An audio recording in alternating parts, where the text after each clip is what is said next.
Tangata whenua o Tamaki Makoto. No mai hara mai ki te whare te wahi a mahi Aotearoa ko Hamish McDougall taku ingoa. Tēnā koutou katoa. Greetings. As the National Executive Director of the New Zealand Institute of International Affairs, it's a great pleasure to welcome you this evening, including our members of the NZIIA, the Consular and Diplomatic Corps, all other guests. A very warm welcome to you all. Nau mai, hara mai. Thanks for coming along in good numbers. We've had to put the sold out signs up tonight for this event, and also for the event on Wednesday evening in Wellington, also featuring Professor Hugh White. I think there's significant interest for a couple of reasons. One is that Professor White's excellent reputation, I think, on this side of the Tasman really precedes him. I was looking into our records, and he's spoken at the New Zealand Institute of International Affairs a number of times, including the original annual lecture in 2002, 22 years ago. Been very interesting times in the lead up to the Iraq War. The Right Honourable Helen Clark would have been Prime Minister at that time. Dr. Don Brash would have just stepped down as the Governor of the Reserve Bank and become a National Party MP. As I understand it, the gist of that talk was to sort of understand that Australia and New Zealand have different interests and different perceptions in establishing their defence policy, and that both sides need to sort of understand those different interests and perceptions. It'd be interesting to explore a little bit perhaps whether the same applies today to a greater or lesser extent. But of course, the second reason that there's so much interest in what Hugh is talking about this evening is we're having a slightly rare thing, I think, in New Zealand at the moment, and that we're having a forthright and high-profile public debate on foreign defence and security policy. And this is particularly focused on the question of New Zealand's involvement in the AUKUS security partnership, in particular the sharing of advanced military technologies known as AUKUS Pillar 2 with the other partners, the United States, UK and Australia. Now, as an independent non-government organisation, NZIIA doesn't take a view on such things, but we do, I would argue, play a really important role in encouraging public understanding and discussion of the issues and bringing expert views to bear on those issues.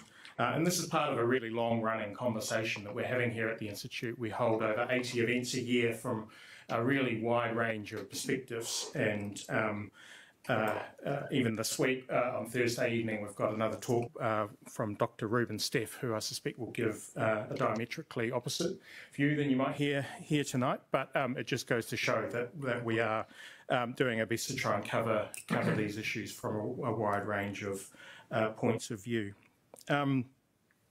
Professor Hugh White's expertise has been honed over several decades, I think, working in strategic and defence policy, Asia-Pacific security issues and global strategic affairs. He's Emeritus Professor of Strategic Studies at the Australian National University and a former senior Australian defence official and advisor to Kim Beazley and Bob Hawke. And he was also the first director of the Australian Strategic Policy Institute, and a prolific writer, as I'm sure many of you will be aware, of books and articles, among the latest of which is How to Defend Australia.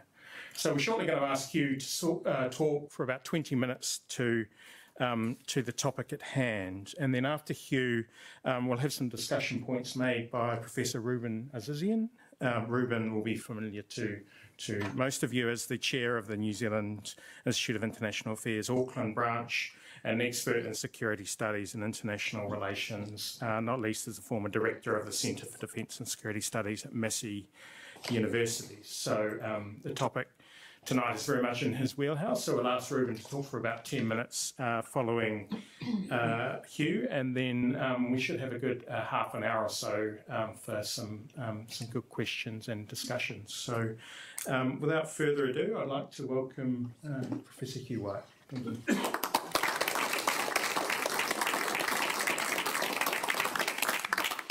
Thank you very much, Hamish, for that introduction, and indeed for you and your team for bringing us together here this evening. I also want to thank Don Brash and Helen Clark, who have been kind enough to invite me here and help to put together some opportunities for me to talk to New Zealand audiences about these issues, and very nice for him to share the platform with you as well this evening.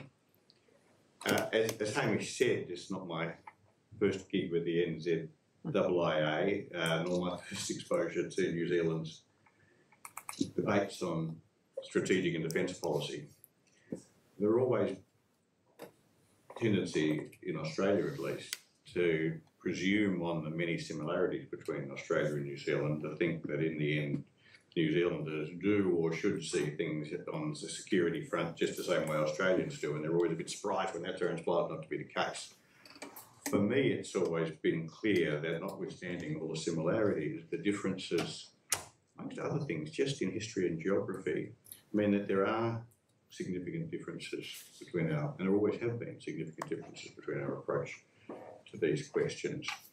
And that's why I've always been very interested in getting back here as often as I can and trying to immerse myself, or at least dip into your conversations about these questions as a compare and contrast to what's going on in Australia, and that's what I'm here to try and do at the moment, but also to sing to myself, to offer some thoughts of my own about the choices we face. Now, I'm not going to give you a lecture about whether or not New Zealand should sign up to Pillar 2 per se. What I want to do is to talk about the bigger issues that seems to me would be worth considering in framing your national debate about that question, and in the process, of course, make some reflections on where Australia's coming from. Because those bigger issues, the bigger issues that should frame that debate, are very big indeed. I think the big thought I have to offer you is that the choices that both countries face about AUKUS are really just, if you like, a subordinate part, a token in some way, or a symbol of a much bigger set of choices we have to make about how we respond to what is, I think, much unquestionably, the biggest shift in our international environment. When I say our, I mean Australia's and New Zealand's shared international environment since European settlement of our respective countries. And that's a big subject in itself, but to give you the shorthand version, that shift is the emergence of Asian powers comparable in strength to those of the Western great powers which have dominated and framed Asia for so long. And I say great powers plural because, of course, it's a China story, but it's not just a China story. It's India and eventually, potentially, pretty certainly, Indonesia. Indonesia will be, well before the middle of the century, it'll be the fourth biggest economy in the world. And, you know, the economics is at the heart of this because what's driven the emergence of those great powers is, of course, a really, truly epochal shift in distribution of wealth and power. The whole phenomenon we call the rise of China is the biggest shift in that distribution, biggest and fastest shift in that distribution in history. And that shift, the emergence of those stronger great powers, the result, challenge the old international order in Asia based on Western preeminence, which has framed our respective histories as countries in this part of the world, and of course framed it very much to our advantage. We've been established as Western outposts in this part of the world, and our existence there has been nurtured and supported and at times, stressful times, defended by that Western power. And that era, I'm here to tell you, is coming to an end. And that's a huge shift, which I think our respective countries, certainly, I can't speak for you guys, I can speak for Australians, we haven't come to terms with it yet. And the debates we have about AUKUS is, to me, just a kind of a subset, but as often happens, a small thing, I think in the end AUKUS is a small thing, becomes a proxy for a much, much bigger debate. And how big? Well, at one level you could say that the end of the era of Western preeminence is a reflection of the end of the Cold War, or the end of the post-Cold War order, based on sort of US global primacy. But it is really much more than that, because it really does undermine that Western preeminence which has framed the international order in Asia, at least since the beginning of the 19th century, and in some ways arguably back to Vasco da Gama. And we tended to regard the maintenance of that order as a necessary and sufficient condition for our security. You could say, for Australia at least, that the primary motive of Australian foreign and strategic policy ever since we started to think about such things in the late 19th century was to do whatever we can to sustain Western primacy, and particularly British and then American primacy in the region. And today, primacy, that leadership faces the most severe challenge it's ever faced. And we have to work out what we do about it. And it is, to put it mildly, absolutely vital to our country's futures that we handle this challenge well. So, what are the possibilities? What kind of end states might we see as the order in Asia changes in the light of the emergence of these great powers? Well, let me list three. I mean, there are probably an infinite number, but I think we can frame the discussion around three options. One, which would be the ideal outcome, at least to me, will be somehow a miraculous preservation of the status quo, a preservation of American power as a defining foundation of the Asian order. But in order for that to be a durable, sustainable proposition, it would, that American role would have to be accepted by China and India and eventually Indonesia over the long term. And I think the chance of that happening is virtually zero. So, nice idea, don't bet on that one. The second best outcome would be for the US to stay engaged in Asia, not as a leading power, but as a balancing power. And that would be a region, an order in which America can dominate the way it has in the past. It would just be one of the gang, but it would be one of the gang, and it would be one of the gang that could impose some limits and constraints on what China, and for that matter other great powers, did. And that's the, if we can't have the ideal, that wouldn't be bad. It's the second best outcome. And the third outcome, the scary option, is the one in which the United States doesn't sort of half withdraw like that, doesn't really withdraw, leaves the region, and leaves China and India essentially to take its place as the region's leading powers. Now, a lot of us find the idea of Asia without American presence almost unthinkable, certainly in Canberra. I think a lot of people find it kind of literally, very intelligent and sophisticated people, literally cannot imagine it. And that's because, of course, America's been around for a long time. But it can happen. I mean, big changes do happen every so often, and we're on the cusp, I think, of one of them. So, how's the process which leads to one or other of those outcomes unfold? Well, it's a big subject in itself, and of course, can be very complex. And I'm going to simplify it by focusing on what is the key dynamic at the moment. I think remain a key dynamic for quite some time, and that is the US-China rivalry. Because right at the heart of the US-China rivalry is, of course, a fundamental, stark disagreement on what should happen. China's aim is essentially the scary option. China's aim, I believe, is to establish itself as the leading power in East Asia and the Western Pacific, not necessarily in Asia as a whole, but in East Asia and the Western Pacific, and take America's place and see America lead. And America's aim, it's hard to say what America's aim is actually at the moment, particularly, between now and the first Tuesday in November. So let me just pick on the poor old Democrats, because we know where they're coming from at least. The Democrats' aim, and some Republicans' aim, is to preserve the status quo, is my ideal option. To preserve US leadership as the foundation for the Asian order, and instead to make no substantial concessions to China at all. Now, just to be clear, there are some people in the US debate who talk as if they're looking for my second best option, balancing power option.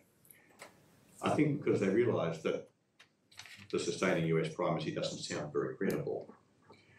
But I see no evidence in their discussions of this that they are really serious about building a new order based on partnership or sharing with China. And one reason for that is that they find it, I think, simply impossible to understand what it would be like to treat China as an equal partner, which is what you would absolutely have to do to make that model viable. And so although there's some talk about balance, really I think the heart of the Biden administration's, and for that matter the Obama administration for its policy, was to assert primacy and preserve the status quo indefinitely into the future. And just, one footnote on the Republicans. Well, the confusion about the Republicans is that there's a lot of opinions there, ranging on the one hand from regime change in Beijing, assuming we can arrange it. I mean, don't laugh, that's what Matt Pottinger's recent article in Foreign Affairs was all about. And he was Trump's China guy in the last Trump administration. So, red meat Republicans on the one hand, who, would out Ronald Reagan, all the way through on the other hand to Donald Trump, who I think is a genuine dyed-in-the-wall isolationist. He genuinely doesn't buy the idea of US leadership. And what would happen?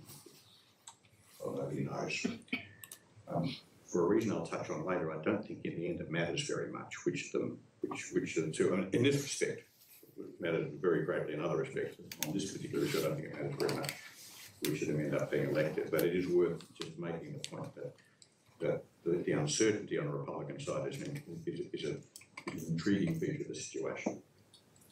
So that's what China and America think. What about the rest of the region? Well, I think it's pretty clear that with the possible exception of Japan, which is a very interesting, important and complex case, the region would like the second option. They're not particularly fussed about America remaining the dominant power in the region. They don't have the same sort of stake in that Australia does, for example. But if that's not going to be possible without escalating strategic rivalry between the US and China, and it's not, then they go for option number two. They'd like America to stick around, but they wanted to stick around to balance and share power with China, not to dominate. And if that's not possible, they'd rather see America leave than to see it compete with China in a way that raises the risk of escalating rivalry and conflict. So a big question then is, well, will the US succeed in achieving its objective?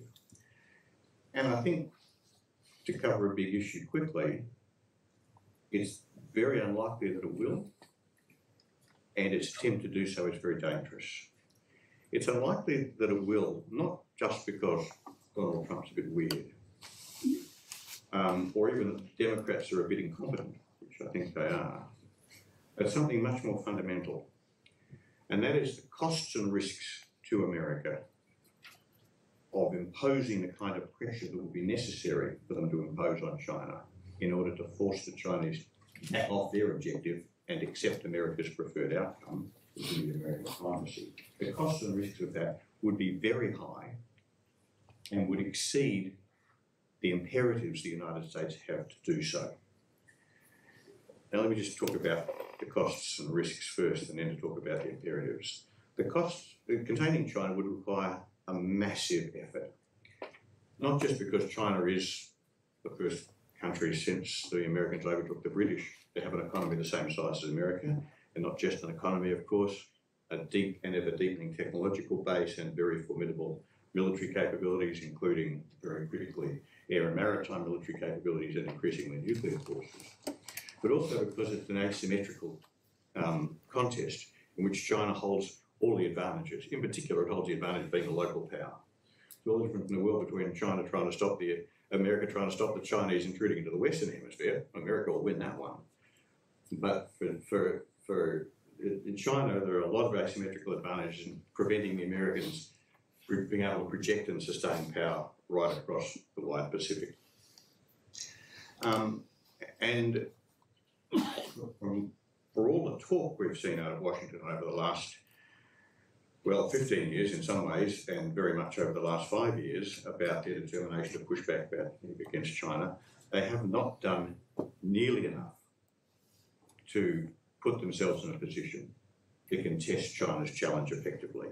So just to take one very crude measure, their military capability relative to China's has declined as America's military capability has stayed flat and China's has increased very sharply.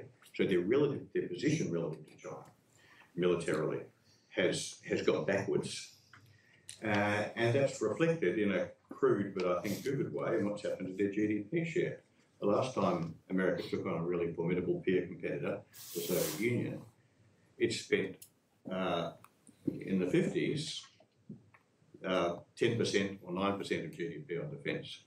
And it never went below 6% the whole way through the Cold War, even right towards the end when things were getting easy. But now they're spending 3.5% with no serious sign of it increasing. And so there's been no substantial increase in the US military position in the Western Pacific and to answer China's rise. So their position has deteriorated very significantly. And that's a symptom of the fact that America is, although it likes the idea of preserving primacy in Asia, it's not willing to pay the costs that are going to be required to do so. Likewise, it's a question of bearing the risks, because embedded in all of this, of course, is the possibility of conflict.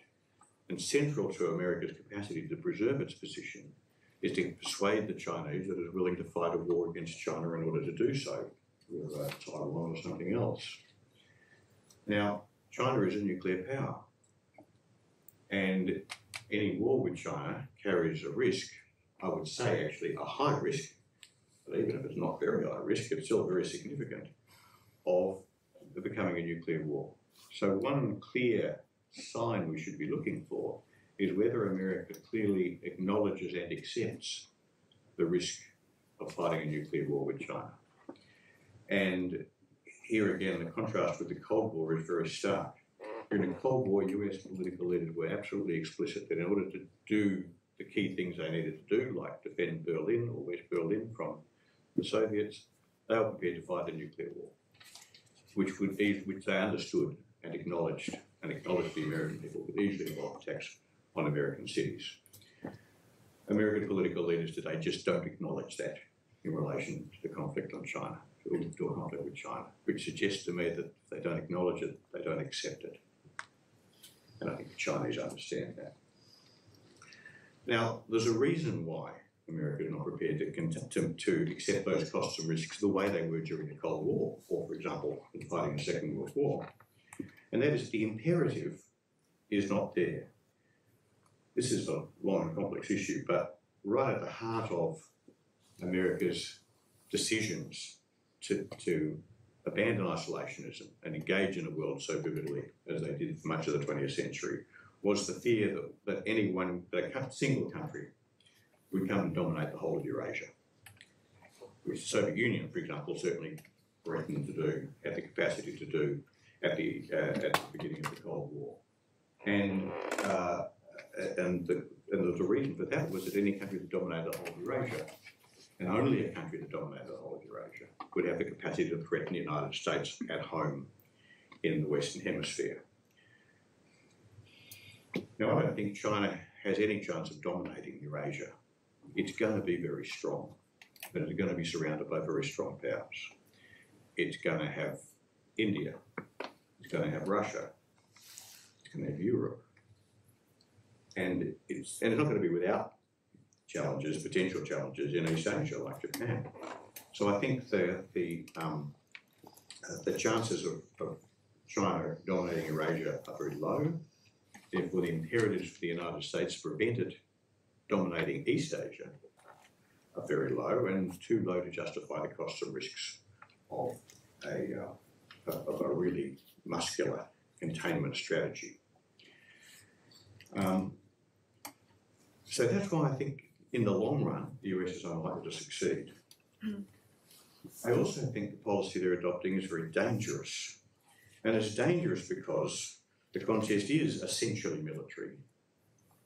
When the stakes are so high, although other aspects of competition, economic competition and diplomatic competition and so on are there, right at the heart of it, this is essentially a military contest. Not because either side wants, let alone intends, war, but each side wants to use the threat of war to make their rival back off. And this is really what Taiwan is all about. The tension over Taiwan, military tension over Taiwan, is not just about Taiwan. It's not that Taiwan its own destiny is irrelevant, of course, it's quite an important issue. But neither America nor China will go to war with the other over Taiwan alone. What they might go to war with one another over is which of them ends up being the dominant power in the world's most prosperous and dynamic region. And Taiwan has become, thanks to decisions made in both Beijing and Washington, and decisions made over many decades, this is the most sensitive, not the only, but the most sensitive test for that question of relative position in the Asian order. If the US can compel China by the threat of war to leave Taiwan alone, then America will have reasserted its leadership in Asia. If China can compel America to let it take Taiwan without interfering, then China will have reasserted its leadership in East Asia. Now, this very difficult game they're both playing goes by the respectable name of deterrence. And deterrence did work during the Cold War. But it worked during the Cold War because both sides were very convinced of the other's resolve. The thing that's really striking about the Cold War face-off is that both in Washington and in Moscow, they clearly understood that if either of them crossed the dividing line between them, well, literally the line down the middle of Europe, for example, then the other side would be willing to fight a nuclear war to stop them. And that the worst moments of the Cold War were the ones where they started to doubt one another's resolve. But what happened in the Berlin crisis, in the Cuban Missile Crisis, is the conviction of that resolve was quickly reasserted by the actions of the other. Now, I think at the moment, deterrence, particularly deterrence of China by Washington, is weak. The US, the credibility of America's statements, ambiguous statements, that it will defend Taiwan, is undercut by the fact that they haven't done what's necessary to build the forces to do it. It's very hard to persuade someone that you're going to fight a war that they know you can't win.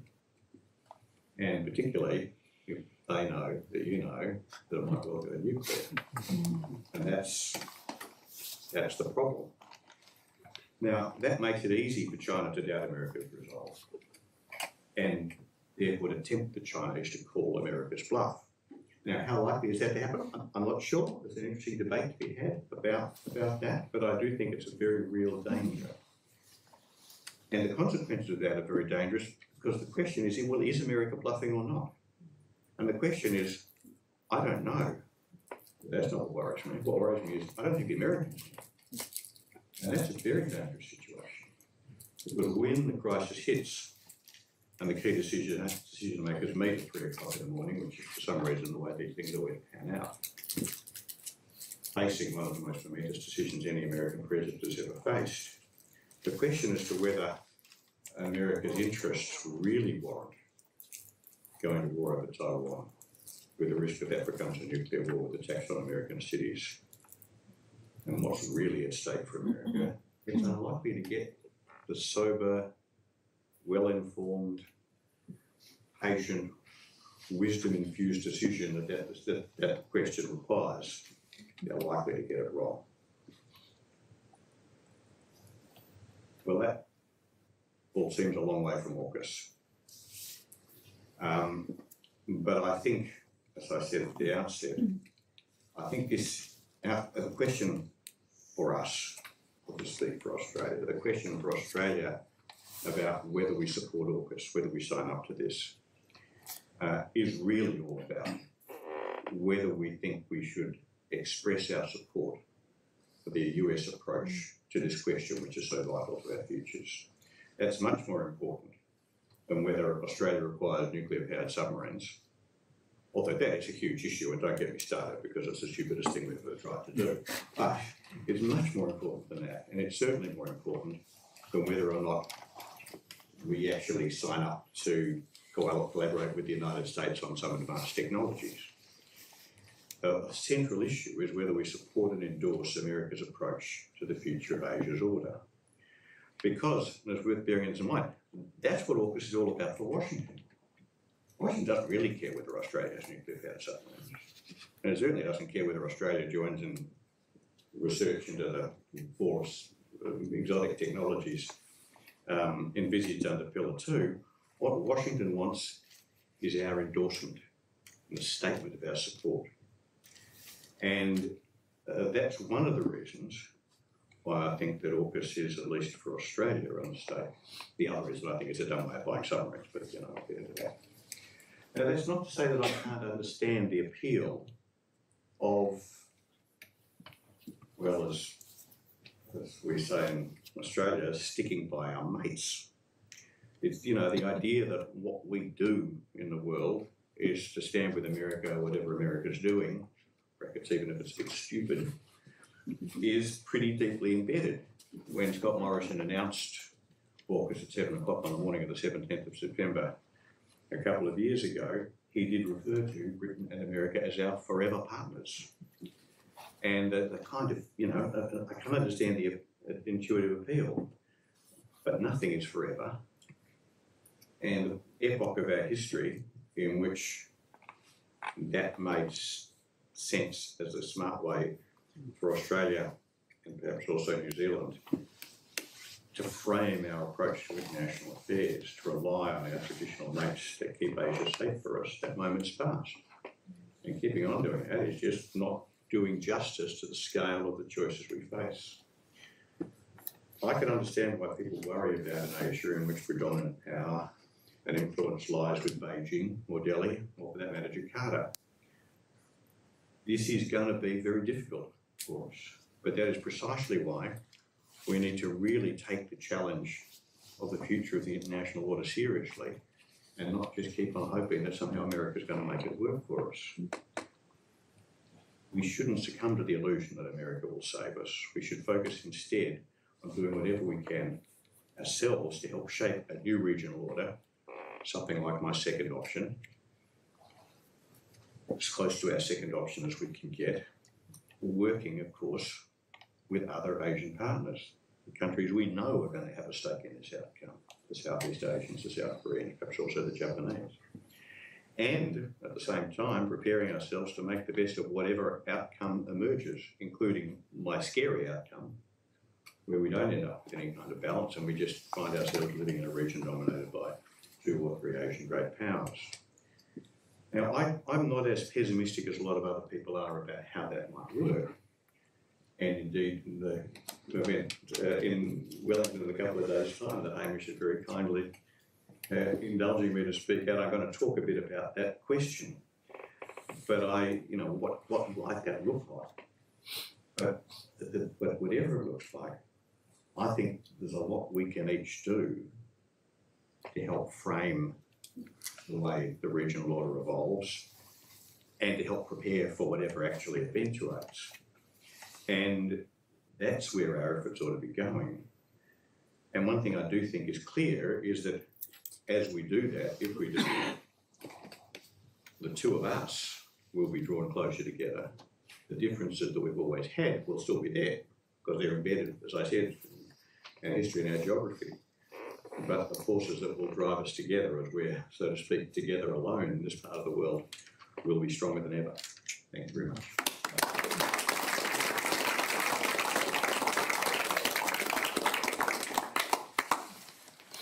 That's great. Thank you, Hugh. Ruben. Okay.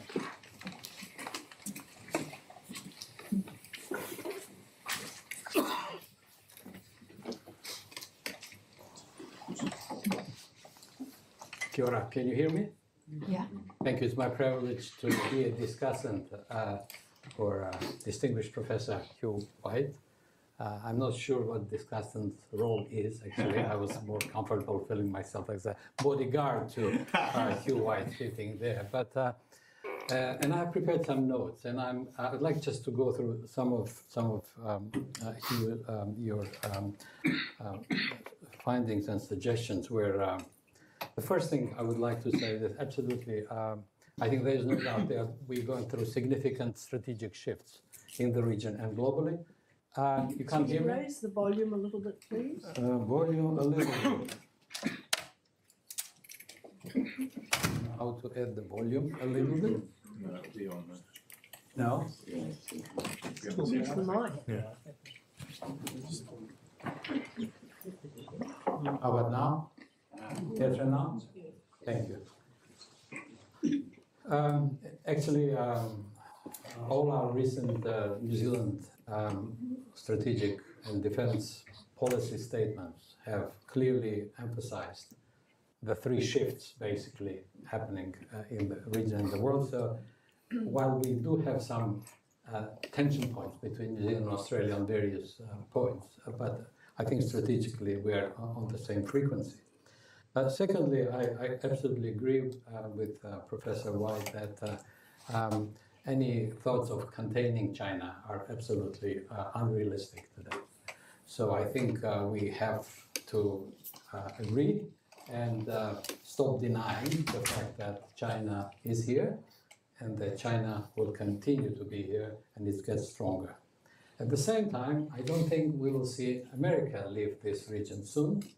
I don't have that strategic capability to think many years ahead, but I don't think we will see America leaving this region soon or in a very long term. Because first off, America is part of this region. I mean, there was a term, as you remember, some defense officials of US were repeatedly reminding us that the United States is a resident power. And the United States is a resident power in this region, and as a resident power, it won't be leaving Hawaii, I'm sure, and other important destinations. And if America is not leaving, I don't see America getting too weak or not being able to balance.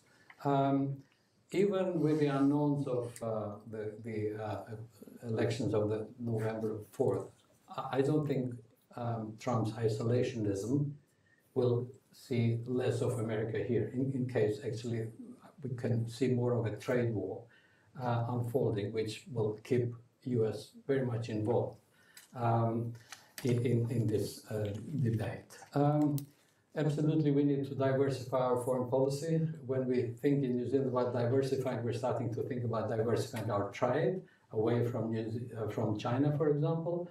But to me, foreign policy is more than trade, and a need to look beyond our strategic partners is imperative. I absolutely agree with you. And in fact, I do have a couple of issues with terms that have become like cliches, but not really well explained. What does it mean to be like-minded? We forge relationship with like-minded countries, but like-minded about what? Is it an ideological like-mindedness? Is it a case-by-case? Can we be like-minded with China on one thing and like-minded with the United States on another? Possibly. But we have these cliches in our foreign policy statements. Another one is a rules-based international order, and no one clearly states in any of our foreign policy documents what exactly we mean by rules-based, and why is that we protect rules-based and some other countries don't want the rules-based. Which rules are we talking about? And here's my bluff, kind of bottom line up front, is that absolutely AUKUS is a proxy for bigger debate. And I think we need a debate. We're starting to have some debate, and we even like some signs of maybe losing the bipartisan agreement on some of our issues. Although, of course, the National Party presents this as a kind of a bipartisan thing. Labour started, we continue, we haven't decided yet. It's just a matter of interest.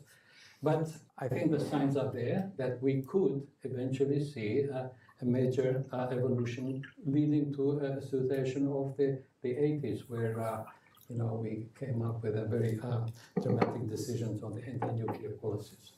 The problem we have is that, unlike Australia, we don't have a foreign policy strategy. We have MFAT Strategic Intentions document, which is a bureaucratic document which has very narrow, and I apologize to some of my diplomatic colleagues from MFAT. We just produced our first national security strategy, and I dare to say we produced that mostly and mainly in response to a Royal Commission recommendation, not because it's driven by a genuine desire and multi-agency pressure to come up with an umbrella national security strategy which clarifies some of these things, and the foreign policy strategy that actually is subordinate to that national security strategy. What we do is we release national security strategy and defense strategy on the same day with an hour difference. That's not how it's supposed to be. So we do have issues there, and so based on that, how do we approach AUKUS? Is AUKUS about building capabilities, or is it about containing China, or is it about deterring China? And by the way, the title of your presentation is "Can America Solve Our China Problem?" I hope you agree with the title, because some people in this country think that China is not our problem, it's America's problem. But China is our problem as well, but absolutely the way we respond to that could be very different from what people in Washington think, or even in Canberra think about that. So on deterrence, I don't know. I think Professor White, you took it too far to the nuclear element of it. But in my opinion, some deterrence approach could work with China, mostly emphasizing the price that China will have to pay for any decision that could risk stability in the region. And given China's very pragmatic, geo-economically focused approach, I think a deterrence in that context could work. So the debate on AUKUS, I just want to refer to a very good article by Alex Gillespie from Waikato University. It's a 7-page, unbelievable, 7-page in North and South magazine. It's showing that there is some interest in foreign policy. He's urging us not to pick between the two, very polar perspectives on China, between paranoia and utopia. And I think there are signs that we are still navigating there. On the paranoia side, it's one thing to express concerns about South China Sea issues and China's kind of dismissive approach to legal perspective on South China issues, or weak fate of Uyghurs. The other thing is to basically deny China's helpful contribution to disaster management or infrastructure development. This is where I think we completely disagree with our Pacific Island partners. And when it comes to the other aspect of it, I think we still have that perspective that this assumption that we are dealing with a new Cold War between democracies and autocracies is a little bit kind of exaggerated approach. And our very popular former Prime Minister Jacinda Ardern very clearly said that it would be unwise to consider China as kind of a Russia-type country, because it's a completely different scenario, and that let's not push China into Russia's embrace in type of behavior. But I just want to let you know that there's been a book just published by Anne Applebaum. If you watch Fareed Zakaria's GPS, he interviewed her. She's a prize-winning, Pulitzer Prize-winning author and expert on particularly authoritarian regimes. And she just published a book which is called Autocracy, Inc., The Dictators Who Want to Run the World. And it provides an alarming account of how autocracies work together to undermine the democratic world and how we should organize to defeat them. And this is what she says, if you allow me, I'm still within my 10 minutes. We think we know what an autocratic state looks like. There is an all-powerful leader at the top. He controls the police. The police threaten the people with violence. There are evil collaborators and maybe some brave dissidents. But in the 21st century, that bears little resemblance to reality. Nowadays, autocracies are underpinned not by one dictator, but by sophisticated networks composed of kleptocratic financial structures, surveillance technologies, and professional propagandists, all of which operate across multiple regimes, from China to Russia to Iran. Corrupt companies in one country do business with corrupt companies in another. The police in one country can arm and train the police in another. And propagandists share resources and themes, pounding home the same messages about the weakness of democracy and the evil of America. International condemnation and economic sanctions cannot move the autocrats. Even popular opposition movements from Venezuela to Hong Kong to Moscow don't stand a chance. The members of Autocracy Inc. aren't linked by a unifying ideology like communism, but rather a common desire for power, wealth, and impunity. So Russia and North Korea building a military relationship is an example. Elections that were completely rigged in Venezuela, and we're reading that, and it's huge. The first reaction, who were the countries that immediately welcomed the victory of Maduro, was China and Russia.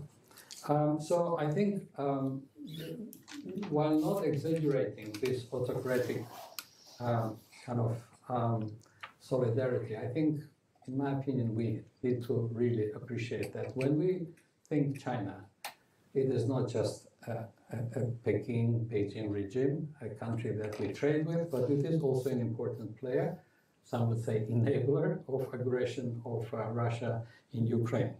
So,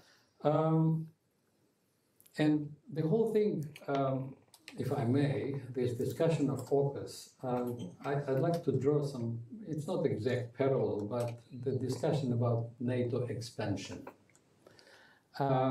Because we still, I don't think we have come to an agreement whether NATO expansion was the wrong thing, which triggered invasion by Russia of Ukraine, or was NATO expansion the right thing because Mr. Putin was going to invade anyway, and we better have a NATO with Finland and Sweden in the organization than that. So I think, and the final point I would like to make is, one suggestion that is made, if it's about capabilities, why join AUKUS? We can use other mechanisms that we have. The problem with other mechanisms also is that, as we know from the Five Eyes kind of participation, that oftentimes we are asked to do more than we are supposed to in an intelligent mechanism. So are we going to broaden our involvement with strategic partnerships, diversify it, or are we going to stay with the ones that we have? But the problem could be there that we will be asked to do things that we are not supposed to be doing within them. So, and my final plea is, I think it's time for New Zealand to be a little more proactive. I mean, we often know, we have a lot of trust in the region. We could be an honest broker. And oftentimes we don't do this because there is so-called risk. We are risk averse to, doing something that might endanger our trade, for example, or economic relations. To me, I think we're at the crossroads where not doing anything in more facilitation between some dialogues, even dialogue with China. I mean, why don't we talk with China about certain security issues of common interest? And New Zealand playing a more proactive role, I think, could help us really close this gap between our security interest in some countries and economic dependence on others. I think continuing this dichotomy is becoming more and more challenging, and we better do something else about that. Thank you.